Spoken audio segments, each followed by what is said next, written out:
ዶም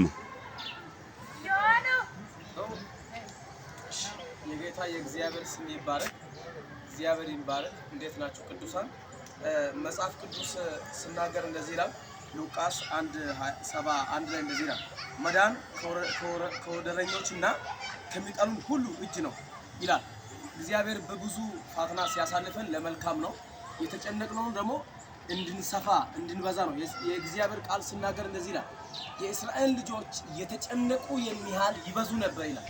ስለዚህ የእግዚአብሔር ኃይል ለማዳን ዓለም አቀፍ ቤተክርስቲያን በያቤሎ አጥቢያ በማይመቸው ስፍራ ላይ ብትኖርም ነገ በብዙ በአፍሪካ፣ በአውሮፓ፣ በካናዳ በተለያዩ አሪያ ላይ ሰፍታ እንደምታይ ዛሬ በተለያዩ ፈተና ቢታልፍም ዋጋ ቢያስከፍልም ግን ዛሬ ይሄንን የሚመስለውን እግዚአብሔር ከኛ ጋር ሆኖ አግዞን እዚህ ያልደርሰናል።